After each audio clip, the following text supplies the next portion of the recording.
2, 3, 4. Prepárate un mate, un té, un café. Ya llega Charla con Sentido, un espacio para escuchar a los protagonistas del mercado. Auspician este bloque. Grupo IEB, empresa líder en el mercado financiero, brindando soluciones de financiamiento a individuos y empresas. Grupo IEB, agente de liquidación y compensación y agente de negociación integral con matrícula CNB 246. Net Finance acompaña el crecimiento de las inversiones personales y el financiamiento PYME, optimizando su flujo de caja desde el litoral y con presencia en todo el país. Net Finance, agente asesor global de inversión, matrícula CNB 1158.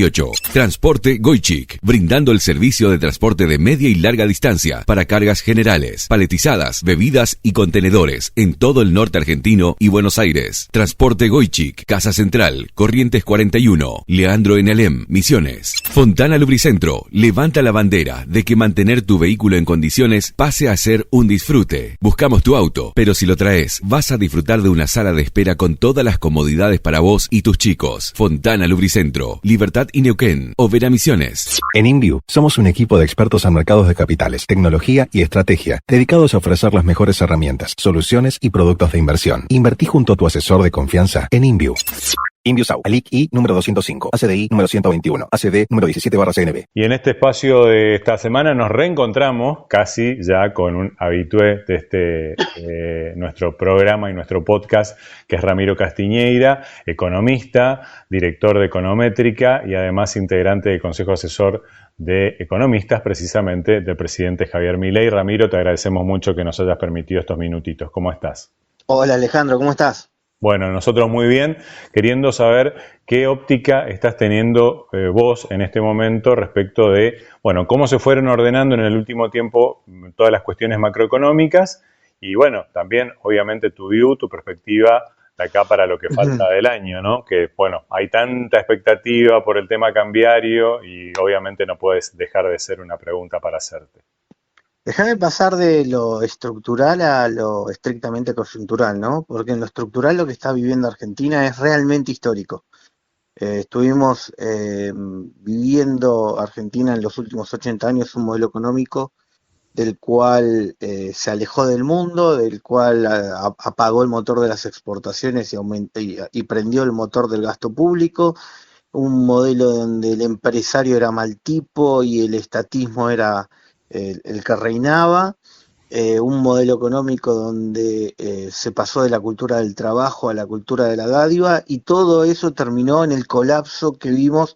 Si bien tuvo varias crisis este modelo económico, nunca creció, solo fue plena decadencia durante estas 8 décadas. Sí tuvo 3 intentos de salir, uno fue Frondizi, no le salió, el otro fue Menem, no le salió, el otro fue Macri, menos que menos, porque nada más tuvo el diagnóstico, no le salió. Y este realmente es el 4º intento de salir de este modelo económico que nos empobrece a todos los argentinos, con un diagnóstico muy claro y con una hoja de ruta también muy clara. La única diferencia es que se parte de un contexto realmente dramático, con el 50% de la población bajo la línea de pobreza, mucho peor que en la crisis del 2001, porque realmente la crisis del 2001 la pobreza era coyuntural y ahora la pobreza es 50% estructural. Los propios datos del INDEC te lo demuestran de la tragedia que está viviendo la Argentina, y donde el salario terminó colapsando a lo que valía 10 veces lo que cobra un cubano en plena dictadura. Un cubano gana $30 en el mejor de los casos en medio de la dictadura cubana, y Argentina terminaba el modelo de la decadencia con un salario de $300 en el último trimestre, en plena vigencia del Plan Platita, y con una brecha ya del 200%.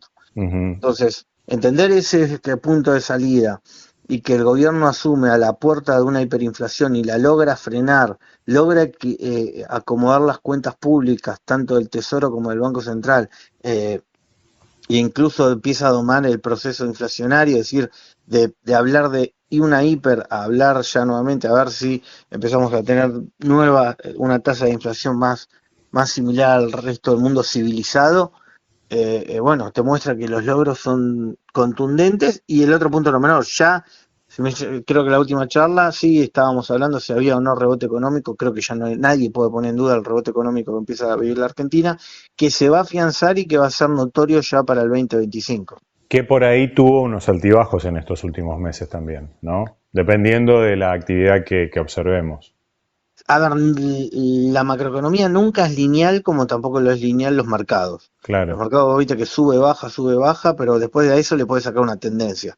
Bueno, en la economía también, tenés sectores que suben, bajan, ¿no? Que un dato es muy positivo, el otro más o menos, el otro medio negativo, pero después cuando haces la tendencia queda claro que Argentina tocó piso en abril, el nivel de actividad, finalmente cayó después de 2 años, en el 2023, cayó suponete un 3%, y este año cayó otro 3%, que en total 6% del PBI. Bueno, finalmente en abril tocó piso y empieza el rebote económico, y ya para el año que viene las proyecciones privadas están hablando de un rebote económico del 3,5% de crecimiento 2025, y el oficialismo está hablando de 5% de crecimiento, lo cual estoy más en línea con los números un poco más altos, en torno al 5%, producto de que se va a sumar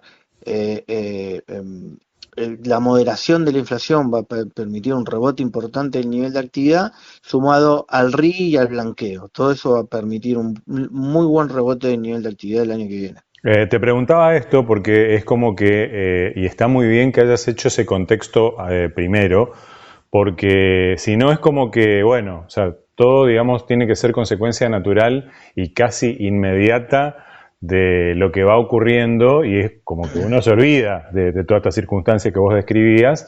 Ahora, ustedes preveían de que y ustedes y el equipo económico también preveían de que estos números en cuanto a el rebote sean estos. ¿Se esperaba otro diagrama, por decirlo de alguna manera, o esto era lo esperable, por decirlo de alguna forma? Mirá, el programa económico siempre fue muy claro, desde el primer día, no se dudó, es más, el sector privado ponía en duda si se iba a mantener el equilibrio fiscal. Ya después de 10 meses de equilibrio fiscal ya no hay duda. De hecho, el presupuesto 2025 da una muy clara señal. El ajuste se hizo en 2024, en 2025 se defiende el resultado. El 2024 se hizo un ajuste del 30% del gasto público en términos reales, o si querés dicho de otra manera, se achicó 1/3 el tamaño del Estado, y el 2025 es defender ese resultado para tener equilibrio fiscal y por lo tanto tener déficit cero nuevamente. Dado que va a haber un rebote en el nivel de actividad, claro, yo me refería a eso en particular, ¿no? Al tema del rebote, que bueno, por ahí a la gente se esperaba de que fuera antes, digamos. A eso me refería en particular. Mira, la macroeconomía no es como un transatlántico, no tiene los movimientos que son lentos, pero cuando arrancan así, que son difíciles de virar. Sí, con mucha fuerza. Entonces, sí, por eso te digo que el piso ya se tocó y el rebote ya arrancó, y va a tomar fuerza y velocidad. Para enero o marzo del año que viene nadie lo va a poder poner en duda el rebote del nivel de actividad. Vamos a estar con tasas interanuales muy cercanas si el promedio 5, imagínate que vos vas a tener tasas interanuales que vas a estar creciendo arriba del 5%. O sea, a ver, vos vas a estar llegando a las elecciones del año que viene con una economía creciendo arriba del 5 en la interanual, y una inflación que, si escuchás a los privados, baja a 40, y si lo que escuchás al oficialismo baja a 20. En cualquiera de los dos escenarios, fíjate que la inflación pasa de 300% a 40 o de 300% a 20. Hay un freno muy fuerte del proceso inflacionario. 40%, para tener una idea, el 20% del oficialismo sería 1,4 de inflación mensual. Claro. El 40%, bueno, sería más cercano al 3% mensual. Te digo que el 3% mensual se queda muy largo, porque estructuralmente Argentina ya le ganó al proceso inflacionario. Logró equilibrar las cuentas públicas, y por primera vez vos te acercás a la Casa de la Moneda, donde está Chicón, y no vas a escuchar ruido de las máquinas porque están apagadas. ¿No? Esto en el sentido figurativo, en el sentido de que se dejó de emitir, basta de emisión monetaria. Entonces, y eso es histórico, es por primera vez en la historia. Cuando el populismo en el 30 encontró el Banco Central lo estatizó para hacerse dueño de la maquinita y arrancó el proceso hiperinflacionario argentino y convivimos todas las décadas de un argentino que tenga 70, 80 años, te va a decir, yo desde chiquito que nada más veo 2 o 3 dígitos de inflación. Eso fue porque estuvimos siempre en el mismo modelo económico que era destruir la moneda argentina para emitir todo el día y intentar comprar con emisión monetaria los votos de la gente. Esa Argentina se está dejando atrás. Este gobierno está haciendo completamente diferente. Equilibró las cuentas públicas y apagó la maquinita. En consecuencia, la inflación va a ir a cero. Muy bien. Y explicó muy bien también Javier Milei cuál era esa confluencia que se esperaba entre inflación y crawling peg, por ejemplo, en cuanto a ya empezar a diagramar una salida o a un levantamiento de restricciones cambiarias que ya comenzaron, digamos, ya ha tenido, digamos, algunos síntomas, ¿no? Hay que entender también que el cepo es consecuencia del déficit fiscal. ¿Por qué? Porque si yo tengo déficit fiscal, emito todo el tiempo y todos esos pesos que no quiero que me corran contra el dólar, voy y le pongo un cepo. Claro. En consecuencia, al equilibrar las cuentas públicas, no solo te frena la inflación, te hace que no tenga sentido el cepo. Porque imagínate, hay 10, ¿no? Suponete un ejercicio simple, hay 10 pesos y 5 dólares. Bueno, el tipo de cambio va a ser 2. Si a los 2 meses sigue habiendo de 10 pesos, sigue siendo el tipo de cambio 2. Claro. ¿Qué quiero decir con esto? Es que si vos, dado que ya no emitís para financiar el fisco, no estás aumentando la oferta de pesos y en consecuencia el tipo de cambio se mantiene estable. O si querés, el proceso de precios. Estamos resumiendo todos los precios de la economía en el precio del dólar. Claro. Pero es una simplificación en el sentido de que es la unidad de cuenta que usan los argentinos, que era el peso. Si vos me preguntás cuánto vale la bicicleta, si vos me preguntás cuánto vale la verdura, la ropa, siempre lo decimos en pesos. Si la unidad de cuenta deja de perder valor porque se dejó de emitir unidad de cuenta, en consecuencia la unidad de cuenta se estabiliza y en consecuencia nosotros cuando hablamos en pesos se estabilizaron los números y ahora lo que importante son las variaciones relativas. Mirá, subió la carne en respecto a la verdura y en consecuencia lo expresamos en pesos que aumenta uno, pero el nivel general del precio se estabiliza. Argentina va hacia la estabilización, a la estabilidad de precios porque logró la estabilidad monetaria, porque logró la estabilidad fiscal. Uh-huh. Pero igualmente, ¿qué tan importante es el tema de las reservas a la hora de decir, bueno, liberamos las restricciones cambiarias? No es necesario. Argentina no necesita reservas para liberar. A ver, obviamente que un banco central con muchas reservas, mejor. Uh-huh. Ahora, vamos a 2 cuestiones. Punto número 1. Cada vez que tuvimos reservas en el Banco Central, la política nos expropió a todos los argentinos. Se fue Cristina, ¿cuántos dólares dejó en el Banco Central? 0. Se fue Alberto Fernández, ¿cuántos dólares dejó en el Banco Central? Negativo. Entonces, sabiendo que la política te expropia, o sea, se roba los dólares directamente y después eso hace que se destruya la moneda, entonces basta, no pongamos más dólares en el Banco Central, que los dólares lo tenga la gente. En consecuencia vamos a una dolarización endógena donde los dólares van a estar donde quieren estar, en el bolsillo de la gente. Va a ser la mejor forma de estabilizar la moneda, porque vos ya no tenés miedo de que, no, porque yo tengo lleno de pesos que supuestamente están respaldados y después cuando el respaldo desaparece. Hagamos una cosa, que el respaldo lo tenga cada uno en el bolsillo de la gente. Uh-huh. Entonces se cambia la lógica y eso le va a otorgar una estabilidad a la moneda notoria, porque ya no hay déficit fiscal y los dólares están en la gente, entonces no hay miedo a correr porque los dólares ya llegaron. Las corridas, ¿por qué eran? Porque quieren los dólares, bueno, ya lo van a tener. Claro, nunca los dejaste de tener, ya los tenías con vos. Exactamente, entonces está cambiando la lógica de la macroeconomía, la lógica de los últimos 80 años, que lo único fue una estafa piramidal que hizo la política, se terminó, eso no se hace más. De afuera cuando te consultan, te plantean, digamos, como un problema, por decirlo de alguna manera, a la hora de decir, bueno, invertimos en Argentina, el tema cambiario. Sí, por supuesto, las consultas vienen tanto en lo fiscal, en lo monetario, en lo cambiario, en toda la regulación, la espectacular desregulación que está haciendo el Ministerio de Sturzenegger, y obviamente también se centra en la política. Déjame hacer 2 comentarios. Primero el de la regulación para entender.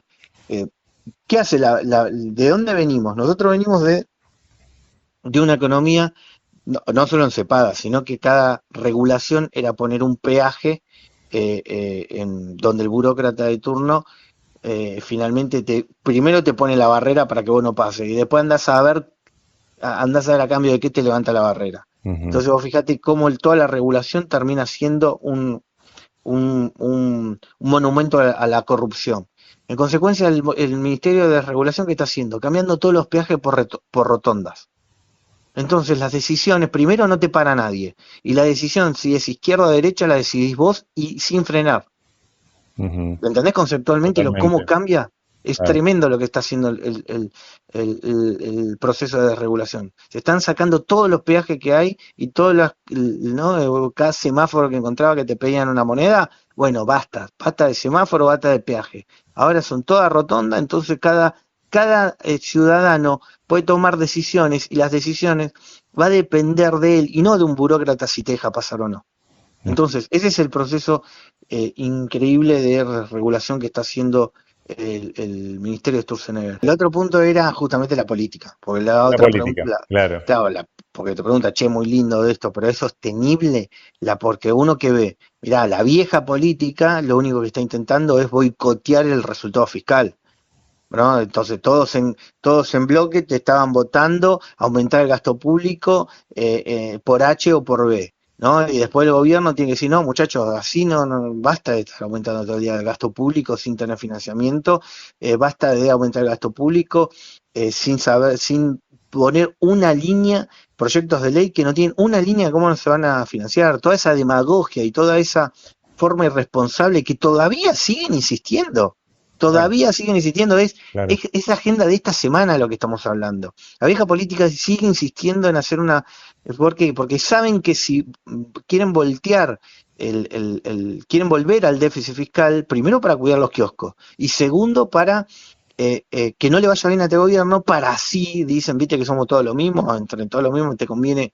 Bueno, entonces, en esa lógica, quieren voltear el equilibrio fiscal. Y no lo van a lograr porque el equilibrio fiscal es política de Estado y no por una cuestión de mirar el fisco, sino por una cuestión de mirar la moneda. Uno logra el equilibrio, uno mata la inflación si mata el déficit fiscal. ¿Qué confianza también se tiene el gobierno? ¿Qué confianza hay, crees vos, en que se pueda mantener también esa cohesión a la hora de, buscar aliados que permitan seguir sosteniendo esta cuestión filosófica relativa justamente al gasto fiscal? Y bueno, mirá, la irrupción de un tercer partido en el bipartidismo que vivió Argentina, ¿no?, en las últimas 7 u 8 décadas. Sí, que fueron cambiando de partidos, pero siempre fueron dos más o menos los más con mayor predicamento. Sí, eran frentes, pero realmente siempre fueron dos, ¿no? Claro. Pero vos fíjate que estos dos partidos, tanto el peronismo con radicales y al margen de todos los frentes que iban armando en todas estas décadas, y me limito siempre a la parte democrática, la parte no democrática no tiene ni sentido analizarla. Por supuesto. Entonces, y más, yo casi tengo la edad de la democracia, entonces tengo un poco más, pero voy al punto de que no tiene ni sentido el análisis de los periodos no democráticos. Pero porque no te saca ninguna conclusión hacia acá, porque ya eso no se discute más. Por suerte es una de las cosas que los argentinos ya no discuten más eso.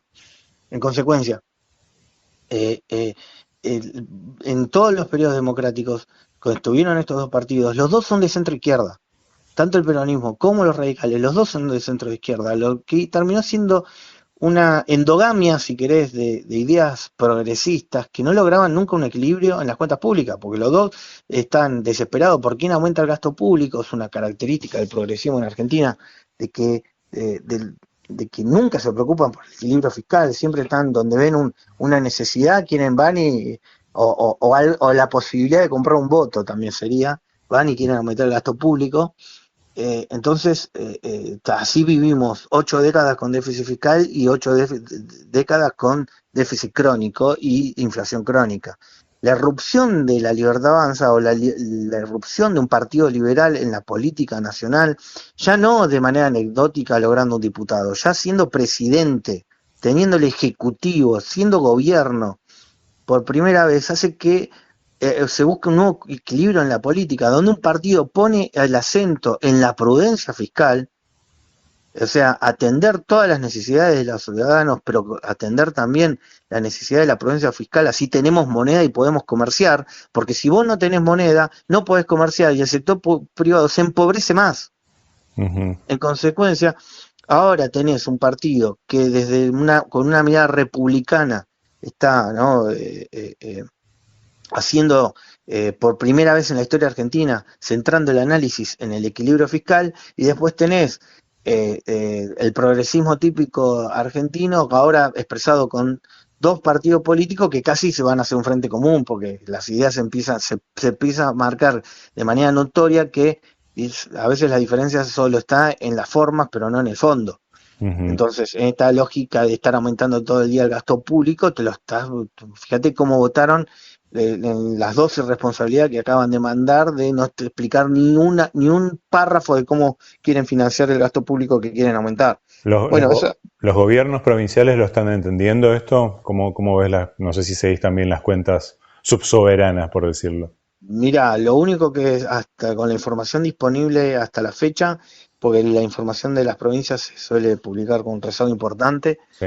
lo que se está observando es que licuaron el gasto público, o principalmente los salarios, de manera brutal. Si se quejan de lo que hice, de la licuación del gasto público a nivel nacional, no tienen ni idea de lo que acaba de suceder en las provincias, donde licuaron absolutamente todos los salarios. Claro. ¿Por qué? Porque las provincias principalmente son el principal gasto de la provincia es el salario. Entonces se mandaron, dado que el nivel de actividad fue para abajo y se terminó la demagogia esta de que el gobierno nacional le manda guita a las provincias por afuera de la coparticipación para intentar comprar voluntades ya directamente a nivel provincial. O sea, la misma lógica de la dádiva al ciudadano se hace la misma lógica de la dádiva a la provincia. Claro, es una Toda esa mamushka ahí lógica terminó. tal cual. Toda esa lógica terminó. En consecuencia, las provincias se encontraron con menos recursos por las dos vías. En consecuencia, en vez de hacer un ajuste, como se hizo a nivel nacional, no, se hizo un ajuste licuando absolutamente a todos los asalariados en el sector público. En consecuencia, están... Porque el grueso del gasto estaba ahí también.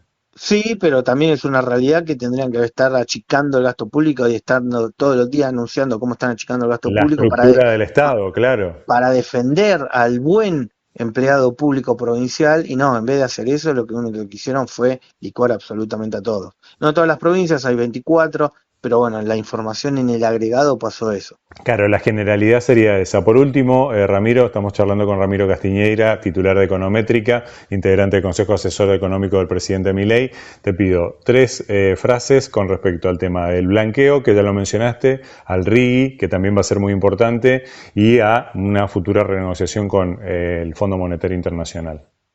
Mirá, el blanqueo es directamente un derecho humano en Argentina. Y lo quiero decir así tan explícitamente y tácitamente porque en Argentina vivimos la última década con cepo, donde el Estado nos decía que protegernos de la inflación comprando dólares era ilegal. Uh-huh. No era ilegal. Lo ilegal era justamente destruir el Banco Central y matarnos a los argentinos con 3 dígitos de inflación, que llegó después el plan platita a 300%, y el que se quería encontrar una guarida con el dólar para no perder el esfuerzo del trabajo, que no se licúe con la inflación o que directamente no te lo expropie el Estado con inflación, el Estado mismo te decía que eso era ilegal. Bueno, no era ilegal. Así que todos los argentinos que se resguardaron en dólares del proceso inflacionario que vivimos la última década, bueno, no era ilegal, ahora lo pueden blanquear absolutamente a costo cero.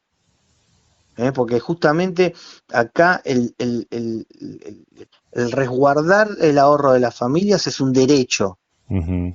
al margen de lo que te diga el populista de turno. Entonces, el que compró dólares, nada de haberlo hecho con culpa o nada. Ahora va, blanquea y dispone de los ahorros familiares para usarlo como quiera, sin ninguna culpa y sin ningún Estado pidiéndole explicaciones. Es más, el Estado tendría que pedir perdón por lo que hizo con la inflación.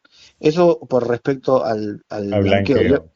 Respecto al segundo punto, el RIGI, mirá, el RIGI lo que permite es, mientras los argentinos equilibran las cuentas públicas, mientras ordenan la macroeconomía, que los extranjeros, si quieren invertir en Argentina, vos imaginate, sos un extranjero, podés invertir en cualquier país del Mercosur. pero de repente decís, che, pero Argentina tiene cepo, che, pero Argentina tiene retenciones, che, pero Argentina tiene impuesto al cheque, che, pero Argentina tiene riesgo impuesto país. Entonces, y nada de eso existe ni en Brasil, ni en Paraguay, ni en Chile.